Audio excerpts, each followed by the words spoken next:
Chapter 5 The End of It.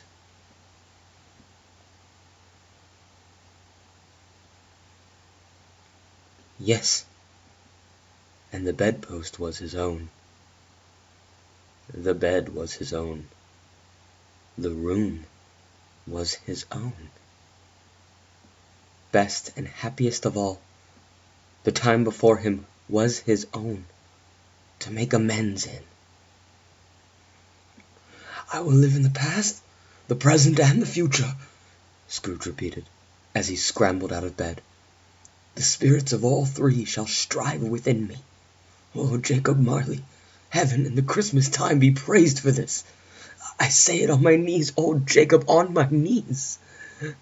He was so fluttered and so glowing with his good intentions that his voice, broken, would scarcely answer to his call.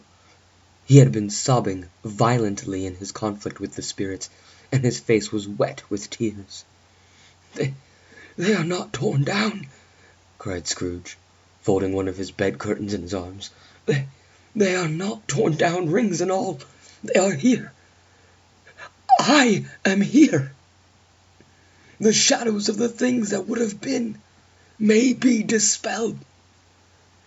They will be. I know they will." His hands were busy with his garments all this time, turning them inside out, putting them on upside down, tearing them, mislaying them, making them parties to every kind of extravagance. I don't know what to do," cried Scrooge, laughing and crying in the same breath, and making a perfect laocoon of himself with his stockings. I am as light as a feather. I am as happy as an angel. I am as merry as a schoolboy. I am as giddy as a drunken man. A Merry Christmas to everybody. A Happy New Year to all the world. Hallo here. Hello. He had frisked into the sitting room, and was now standing there, perfectly winded. "There's the saucepan that the gruel was in," cried Scrooge, staring off again, and going round the fireplace. "There's the door by which the ghost of Jacob Marley entered. There's the corner where the ghost of Christmas Present sat. There's the window where I saw the wandering spirits. It's all right. It's all true. It all happened." Really, for a man who had been out of practice for so many years, it was a splendid laugh, a most illustrious laugh, the father of a long, long line of brilliant laughs. I don't know what day of the month it is," said Scrooge. I don't know how long I've been among the spirits. I don't know anything. I'm quite a baby. Never mind. I don't care. I'd rather be a baby. Hello. Hello here. He was checked in his transports by the churches ringing out the lustiest peals he had ever heard. Clash, clang, hammer, ding, dong, bell. Bell, dong, ding, hammer, clang, clash. Oh, glorious, glorious. Running to the window, he opened it, and put out his stirring cold, piping for the blood to dance to. Golden sunlight. Heavenly sky. Sweet, fresh air. Merry bells. Oh, glorious, glorious.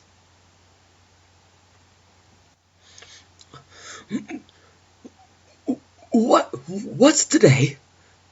cried Scrooge, calling downward to a boy in Sunday clothes, who perhaps had loitered in to look about him. "Eh?" returned the boy, with all his might of wonder. "What's today, my fine fellow?" said Scrooge. "Today?" replied the boy. "Why, Christmas Day." "It's Christmas Day," said Scrooge to himself. "I haven't missed it. The spirits have done it all in one night. They can do anything they like. Of course they can. Of course they can. Hallo, my fine fellow." "Hallo," returned the boy. "Do you know the poulterers in the next street but one, at the corner?" Scrooge inquired. "I should hope I did," replied the lad. "An intelligent boy," said Scrooge. "A remarkable boy. Do you know whether they've sold the prize turkey that was hanging up there? Not the little prize turkey, the big one?" "What, the one as big as me?" returned the boy. "What a delightful boy," said Scrooge. "It's a pleasure to talk to him. Yes, my buck." "Well, it's hanging there now," replied the boy. "Is it?" said Scrooge. "Go and buy it." "What, eh?" exclaimed the boy. "No, no," said Scrooge. "I'm in earnest. Go and buy it, and tell him to bring it here, that I may give them the direction where to take it. Come back with the man, and I'll give you a shilling. Come back with him in less than 5 minutes, and I'll give you half a crown." "I'll send it to Bob Cratchit's," whispered Scrooge, rubbing his hands and splitting with a laugh. "He shan't know who sends it. It's twice the size of Tiny Tim. Joe Miller never made such a joke as sending it to Bob's will be." The hand in which he wrote the address was not a steady one, but write it he did, somehow, and went downstairs to open the street door, ready for the coming of the poulterer's man. As he stood there, waiting his arrival, the knocker caught his eye. "I shall love it, as long as I live," cried Scrooge, patting it with his hand. I scarcely ever looked at it before. What an honest expression it has in its face. It's a wonderful knocker. Here's the turkey. Hallo! How are you? Merry Christmas!" It was a turkey. He never could have stood upon his legs, that bird. He would have snapped him short off in a minute, like sticks of sealing wax. "What? It's impossible to carry that to Camden Town," said Scrooge. "You must have a cab." The chuckle with which he said this, and the chuckle with which he paid for the turkey, and the chuckle with which he paid for the cab, and the chuckle with which he recompensed the boy, were only to be exceeded by the chuckle with which he sat down, breathless in his chair again, and chuckled till he cried. Shaving was not an easy task, for his hand continued to shake very much, and shaving requires attention, even when you don't dance while you're at it. But if he had cut the end of his nose off, he would have put a piece of sticking plaster over it, and been quite satisfied. He dressed himself all in his best, and at last got out into the streets. The people were by this time pouring forth, as he had seen them with the ghost of Christmas present, and walking with his hands behind him, Scrooge regarded every one with a delighted smile. He looked so irresistibly pleasant, in a word, that 3 or 4 good-morning fellows said, "Good morning, sir. A Merry Christmas to you." And Scrooge said often afterwards that of all the blithe sounds he had ever heard, those were the blithest in his ears. He had not gone far, when coming on towards him he beheld the portly gentleman who had walked into his counting-house the day before, and said, "Scrooge and Marley's, I believe." It sent a pang across his heart to think how this old gentleman would look upon him when they met, but he knew what path lay straight before him, and he took it. "My dear sir," said Scrooge, quickening his pace and taking the old gentleman by both his hands, "how do you do? I hope you succeeded yesterday. It was very kind of you. A Merry Christmas to you, sir." "Mr. Scrooge?" "Yes," said Scrooge, "that is my name, and I fear it may not be pleasant to you. Allow me to ask your pardon, and you will have the goodness—" Here Scrooge whispered in his ear. "Lord bless me!" cried the gentleman, as if his breath were gone. "My dear Scrooge, are you serious?" "If you please," said Scrooge, "not a farthing less. A great many back payments are included in it, I assure you. Will you do me that favor?" "My dear sir, said the other, shaking hands with him. "I don't know what to say to such Unifa. Don't say anything, please," retorted Scrooge. "Come and see me. Will you come and see me?" "I will," cried the old gentleman, and it was clear he meant to do it.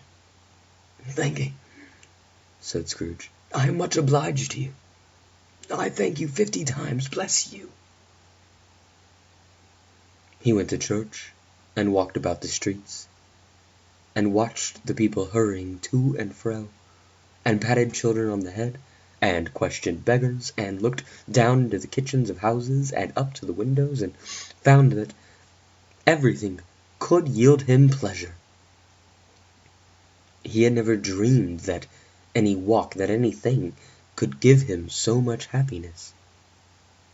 In the afternoon he turned his steps towards his nephew's house.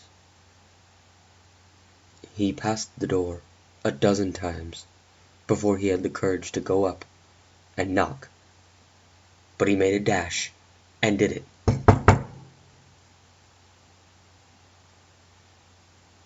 "Is your master at home, my dear?" said Scrooge to the girl. Nice girl, very. "Yes, sir." "Where is he, my love?" said Scrooge. "He's in the dining room, sir, along with mistress." "I'll show you upstairs, if you please." "Thank you. He knows me," said Scrooge, with his hand already on the dining room lock. "I'll go in here, my dear." He turned it gently, and sidled his face in round the door. They were looking at the table, which was spread out in great array, for these young housekeepers are always nervous on such points, and like to see that everything is right. "Fred!" said Scrooge. Dear heart alive, how his niece by marriage started! Scrooge had forgotten, for the moment, about her sitting in the corner with the footstool, or he wouldn't have done it on any account. "What? Why, bless my soul!" cried Fred. "Who's that?" "It's I, your Uncle Scrooge. I have come to dinner. Will you let me in, Fred?" Let him in? It is a mercy he didn't shake his arm off. He was at home in 5 minutes. Nothing could be heartier. His niece looked just the same. So did Tupper when he came. So did the plump sister when she came. So did every one when they came. Wonderful party, wonderful games, wonderful unanimity, wonderful happiness. But he was early at the office next morning. Oh, he was early there. If he could only be the first, and catch Bob Cratchit coming late. That was the thing he had set his heart upon. And he did it, yes he did. The clock struck 9, no Bob. 1/4 no Bob. He was full 18 minutes and a half behind his time. Scrooge sat with his door wide open, that he might see him come into the tank.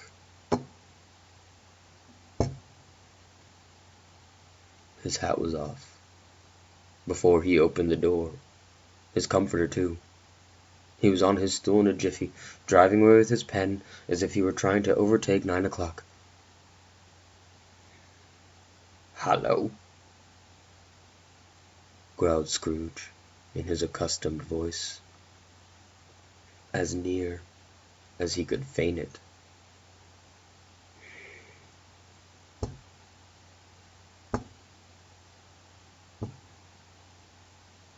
"What do you mean by coming here at this time of day?" "I'm very sorry, sir," said Bob.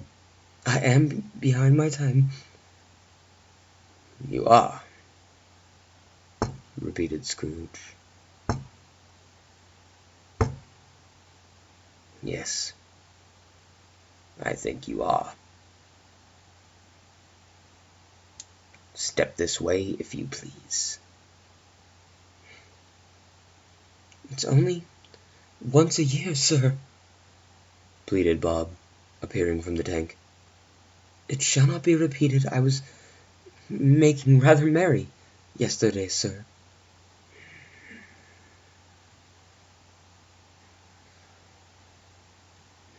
tell you what, my friend," said Scrooge.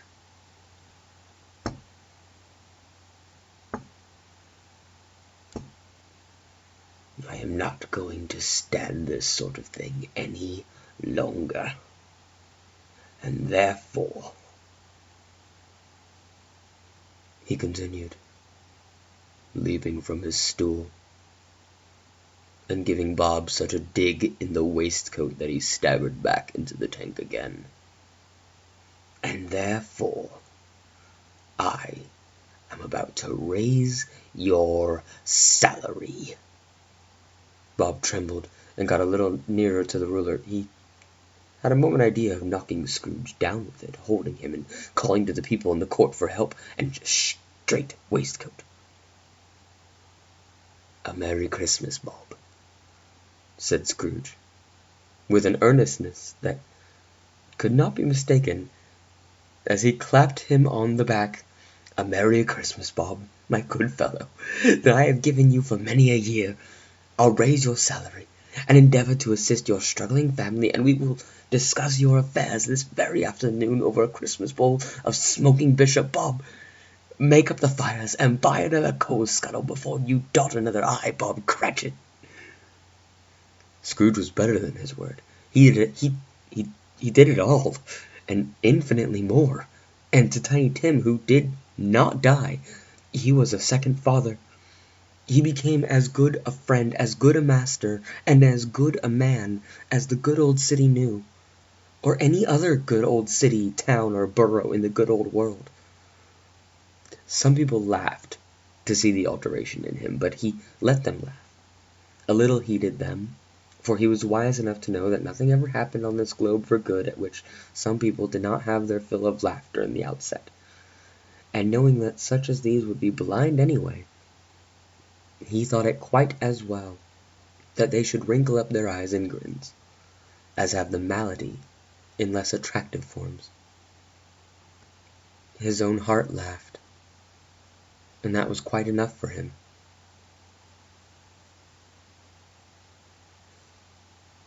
Scrooge had no further intercourse with spirits, but lived upon the total abstinence principle ever afterwards.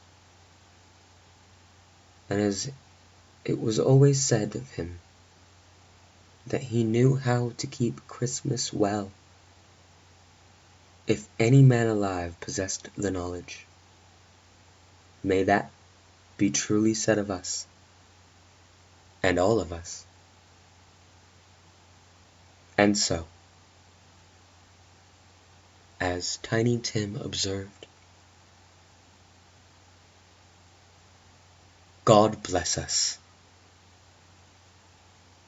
every one.